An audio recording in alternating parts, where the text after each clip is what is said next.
Back, everybody. It's AM 790 WNIS, and we're here on this Ask the Expert show with Mr. Paul Atkinson and Eggleston. Mr. Paul Atkinson, the CEO, and no stranger here to WNIS. Glad to have you back aboard, sir. Damien, great to be back. Always fun to be here with Eggleston, and there's so much to talk about with Eggleston's endeavors across Hampton Roads. What are we going to talk about this half of the show? Well, we've got an exciting second half of the show, and going to switch gears a little bit and talk a little bit about residential services.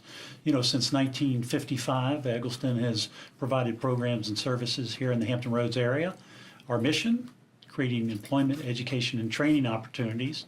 And the way I look at it is when you look at individuals that have disabilities, have the same likes and needs as anyone else, and you can really break it down very simplistically is, you know, what are you going to do during the day? Are you going to work? Are you going to volunteer? How do you have purposeful activities during the day? Where are you going to live? How are you going to have, you know, a safe place to live? And then on top of that, you know, social activities. So if you can kind of fill those three buckets up, you're probably going to be okay.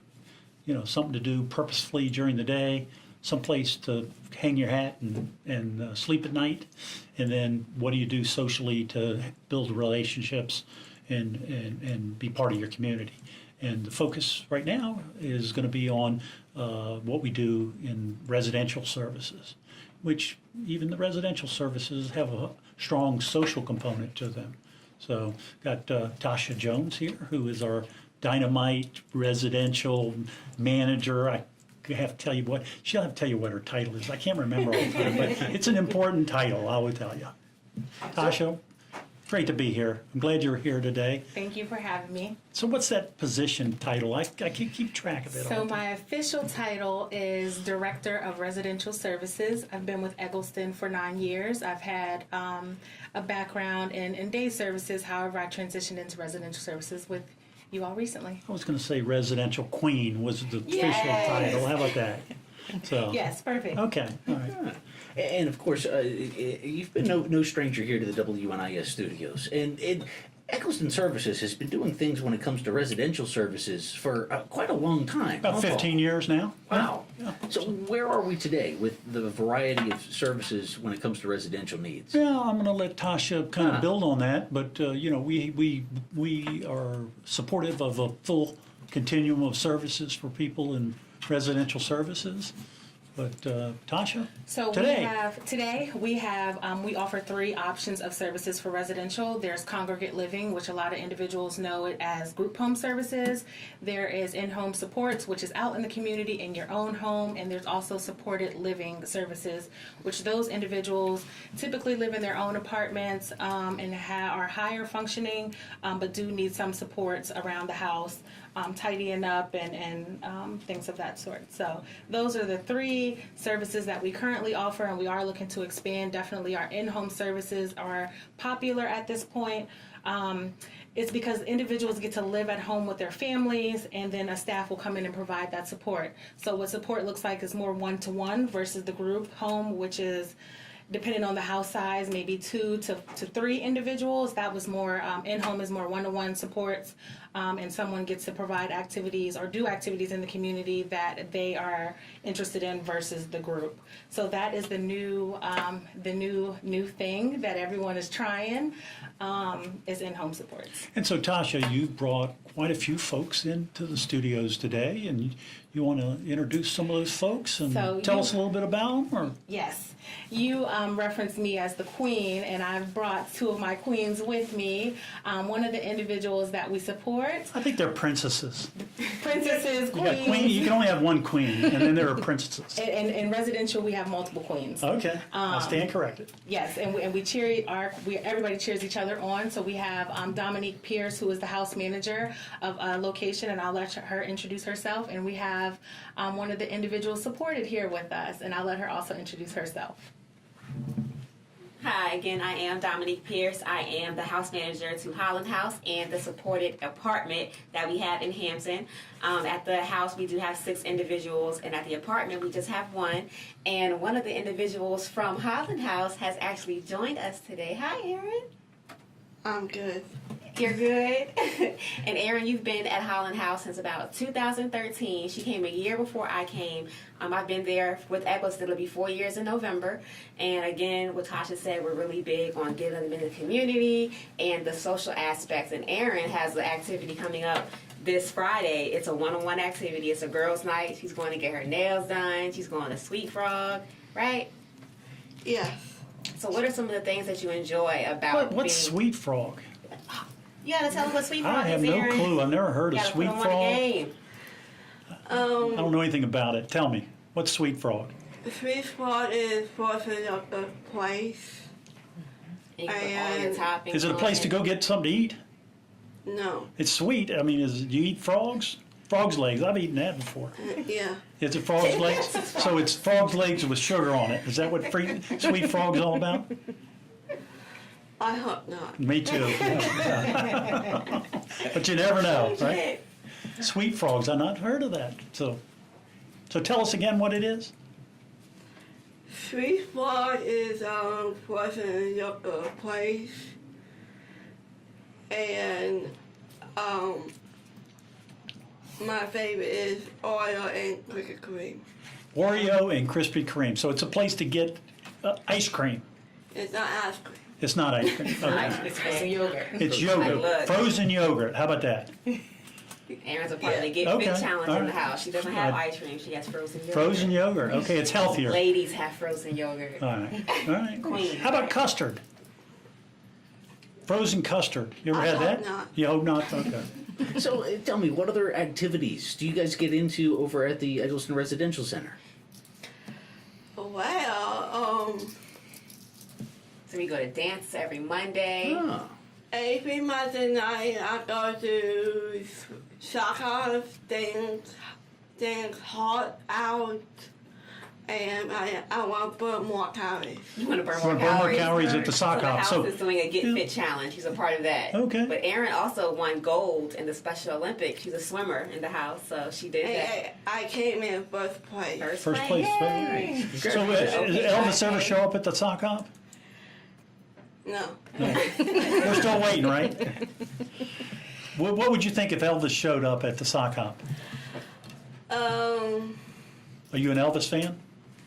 I during was by dancing, locked the house down.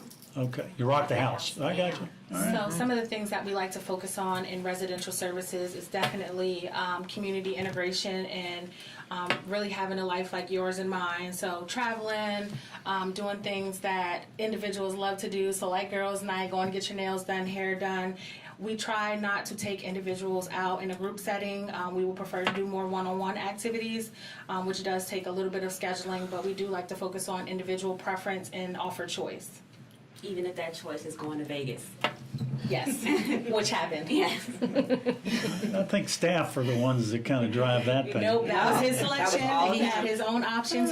We let him choose where he wanted to go, and he wanted to go to Vegas to hopefully win big. He didn't bring any money back for residential services, but he did get the opportunity of a lifetime to go to Vegas with his support staff. great, great. So tell me a little bit about the future of residential services with Eggleston, and where are things going? What's the future? Because I know everything with Eggleston is constantly growing, and the need is absolutely there across Hampton Roads. But what do you hope for the future of residential services? So what I hope for the future is to definitely expand some services with Paul's approval and getting some extra money so we can build either apartment living type or more congregate group home settings in different areas that we're currently not providing the support in. So, part of it is, that disability really is a continuum in terms of the support needs of individuals. And we certainly want a residential continuum. We do have congregate housing for people. We offer that as an option. It's not the right fit for everybody, but for some folks, it's an option that they prefer. But all the way, as Tasha was mentioning, to being able to support a single individual in their own home. So, it's a sort of an American dream to own your own home.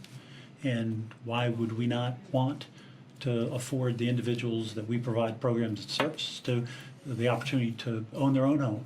And, how do help support that if that's their desire to be able to live independently or as independently as possible, only providing supports when they need it. Sure. So the way I like to describe it, we want to provide as little as possible to people, but everything that's necessary.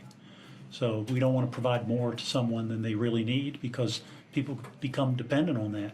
So you want to meet that need at the level that somebody needs, but not do extra stuff for folks that don't need it. Sure.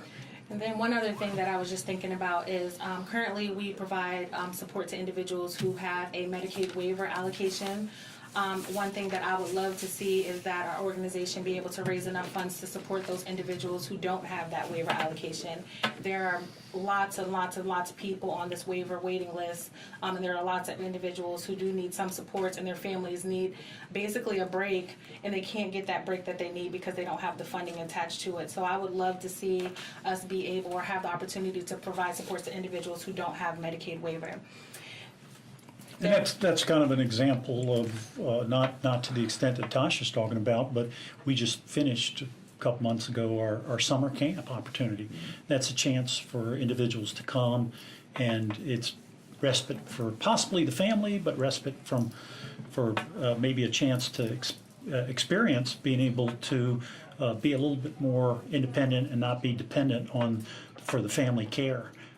We've literally had families come up and say, this is the first time in 28 years that I didn't have the responsibility for my adult child, 24/7. And we've got numerous examples of that where, the family or parents sometimes say, I feel better because I know that my son or daughter is going to be okay. They're going to be able to, as I'm no longer able to care for them, they're going to be okay. They're able to be able to adapt to that need. Sure. And you mentioned a little earlier that there's a continuum of services and assistance available for people, as in it continues as their needs change. Is there? Do you guys find that there's a change in the development of people's needs as they go through the Eggleston services, residential services? I would say just as you and I have needs that change, it's the same for them. So absolutely. Today, Erin might say that she loves Sweet Frog and she might want that to be a part of her every week event. But next month, she might say, you know what, I don't want Sweet Frog anymore. I want to change the ice cream. And if that's important to her, then we meet her where she's at. And that goes across the board, whether it be medically, whether it be something they want to do recreationally, we meet them where they are. We did have a question that if we have any open slots available now. We do. We have 4 open slots available in residential, and we have one in our house, Holland House in Hampton. We have one that is in our supported living apartment. So again, like Tasha said, that would be for somebody who is more independent, and that can be more of a self-starter, and all they'll need is that little bit of verbal encouragement to get through their day. And we have 2 slots in our home in Chesapeake at our Civic Tan House. And for anyone listening that is interested in Eggleston, I would definitely, urge you to check out the website, come do a tour at the facility. When I first came to Eggleston, I've been in the mental health field for a long time, and with Slick Out, it wasn't like I was going into a nursing home or a house. I felt like I was walking into a friend's house, somebody that I knew. I didn't feel like the staff there were nurses. I felt like they were extended family members, and that is really the environment that is there at Eggleston. Everybody's on a first name basis, and it's really, a home environment. It's a workplace, but it's a home environment. The meals are family style. The outings are, person centered is what we say in the mental health field, but it's directed to what they want to do, and that really is the vibe across the whole company for residential, and it's bomb. Well said. Yeah, and I think, to put it in context, this bigger system within the state of Virginia was the only thing that was offered by the state when you go back years and years ago was to live in a state institution. Really, the move is to close institutions down, move services into the community, and we are trying to respond to that need. There's far, far more need than there are resources. So, that's what we're trying to do is develop a continuum and then be able to plug people into where they are in that continuum.